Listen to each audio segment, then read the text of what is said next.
Salut à tous, bienvenue dans cette nouvelle vidéo. Nono est avec nous, salut Nono. Salut Sacha. On va débriefer les deux matchs du soir entre l'Albanie et l'Espagne et la Croatie et l'Italie. Bon bah, soirée un peu de fou côté croate et italien. L'Espagne a gagné 1-0 mais sans vraiment séduire. Et Croatie qui a longtemps mené au score face à l'Italie. L'Italie qui revient à la dernière minute. Alors le classement, qu'est-ce qu'on a comme classement? Alors là c'est compliqué parce que Croatie 4 points, Italie 4 points, donc l'Espagne finit premier. Croatie 4 points, Italie 4 points, donc qui c'est qui est deuxième? C'est tellement bien expliqué que on ne sait pas. Donc c'est l'Italie qui est deuxième, Nono. Donc l'Italie qualifiée. La Croatie seulement 2 points, donc il y a peu de chances que la Croatie passe. Bah, ce match nul à la dernière seconde, Nono, permet aux Italiens de se qualifier pour les huitièmes de finale de l'Euro. Euh, L'Italie au forceps, la Croatie éliminée, l'Espagne dans le dur, la France déjà qualifiée sans jouer. Bon bah ça renforce encore nos positions pour dire que la France est grandissime favorite. Hein. Ah bah là, je vais te rejoindre et je vais aller encore une nouvelle fois sur ce sujet-là. Bon, bah les matchs de poule servent à rien. Surtout que les trois meilleurs troisièmes sont qualifiés aussi. Ça prouve que les matchs de poule servent à rien. Pour en revenir au match, qu'est-ce qu'on peut dire? Bah, l'Italie, c'est miraculeux. Ils égalisent à la dernière minute. L'Espagne qui a changé toute son équipe, sans exception, qui a mis l'équipe plus que B, bon, bah, qui se qualifie. Donc là aussi, on peut pas porter de jugement. Donc voilà, rien à dire de spécial dans cette journée un peu bizarre. Alors c'est les 4 meilleurs troisièmes, hein, pas les 3 meilleurs troisièmes. On a déjà vu dans nos des équipes en difficulté en poule et qui se transformaient à partir des matchs à élimination directe. Est-ce que ça peut être le cas pour certaines équipes? Ah, je pense que oui. Là, on va vraiment, j'espère, tout au moins, on va vraiment voir du meilleur football. Là, c'est élimination directe. Donc, il n'y a pas à calculer pour gagner. Donc, ça peut changer beaucoup de choses. Ouais, mais ça répond pas à ma question. Est-ce que, malgré que l'Italie était en difficulté en poule, etc., etc., est-ce qu'à partir des huitièmes, on peut voir une transformation de ces équipes-là ou non, elles vont se faire éliminer dès les huitièmes? Ah oui, les matchs ne sont jamais les mêmes. Hein. En huitième, tu peux avoir une Italie différente, mais une Italie qui me paraît quand même très très légère. Ça manque d'attaquants, ça manque de grands joueurs. Ouais, là, les Italiens, je les vois pas aller bien, moi. Donc on reste sur la France, grandissime favorite.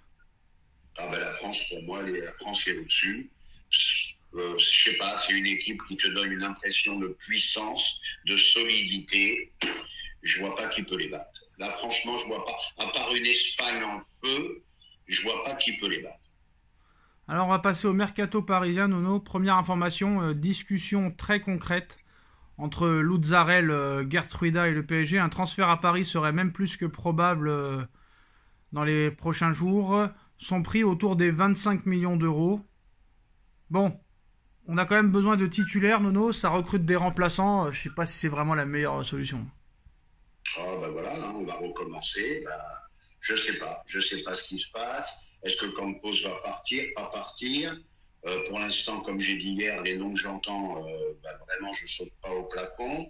Je vois qu'il y a des opportunités et qu'on n'a pas l'air de sauter dessus. Steve William Junior. Voilà, on va attendre que les autres achètent ces joueurs et nous, on va prendre des seconds couteaux. Voilà, c'est tout ce que je vois. Alors ils sont prêts à payer 120 millions pour Neves, qui est aussi remplaçant avec le Portugal, mais 110 millions pour Guimarães, non.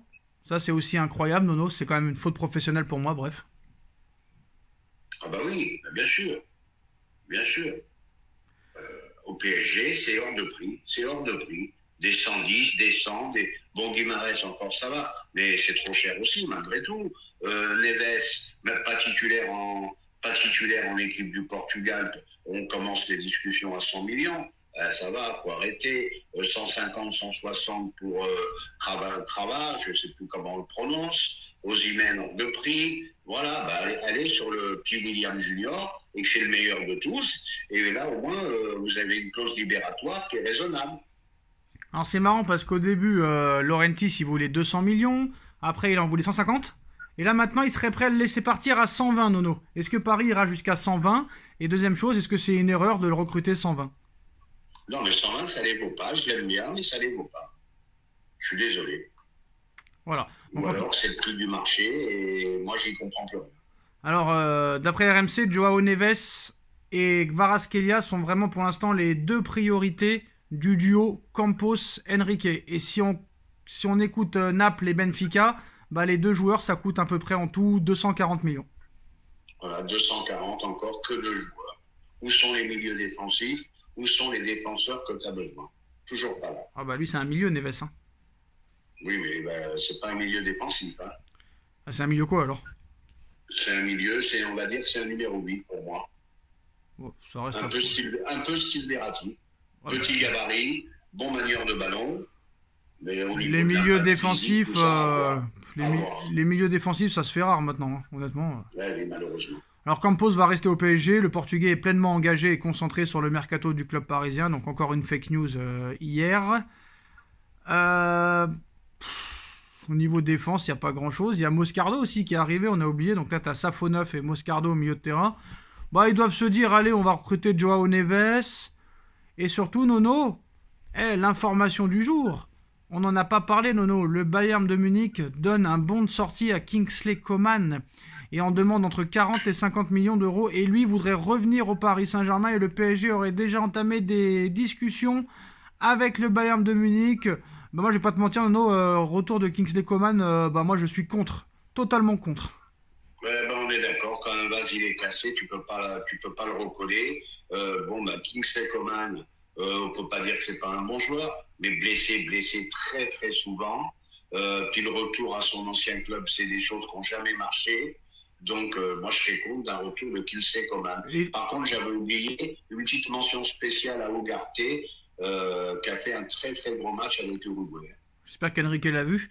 Mais sinon, Nono, moi, Coman, c'est peut-être encore pire que Dembélé, parce que non seulement, ça veut dire que le Bayern veut le jeter à 28 ans, donc déjà, il faut se poser la question pourquoi le Bayern veut le jeter et le brader. Ça, c'est la première chose. Les blessures, les blessures. Voilà. Et le mec n'est pas du tout décisif, il n'est pas titulaire, donc moi, non merci. Hein. Donc pour l'instant, Nono, les 5 pistes les plus probables sont Kvaratskhelia, Joao Neves, Ryan Cherki, le joueur hollandais, me demandez pas son nom, c'est imprononçable, et Désiré Doué. Voilà les 5 priorités pour le moment. Donc là, Nono, on n'a aucun défenseur. Hein. C'est ce que je disais tout à l'heure. Je vois pas de défenseur, je vois pas de gros milieu. Écoute, hein. Ils connaissent mieux le football que nous, a priori. Voilà, c'est tout ce que je peux dire. Parce que là, si on écoute, ça fait 120 Kvaratskhelia, 120 Joao Neves, l'autre 25 millions, c'est raisonnable, le Doué peut-être 50, et Cherki 15. Donc là, on est presque à 320 millions de recrutement, presque. Ouais. Mais j'ai l'impression qu'on n'apprendra jamais de nos erreurs. C'est l'impression que ça me donne, moi. Ah, je comprends pas. Luka Modric, homme du match contre l'Italie. Voilà, un bon Luka Modric qui a fait un bon match, qui est sorti à la 80e. Il est sorti, voilà, encore une erreur de coaching. Tu sors pas un mec comme ça à la 80e, je suis désolé. Voilà, résultat, un partout. Et la Croatie n'est pas encore officiellement éliminée, mais c'est quand même très probable qu'elle le soit. Voilà, c'est fini pour cette vidéo. Ciao Nono, ciao à tous. Tchuss.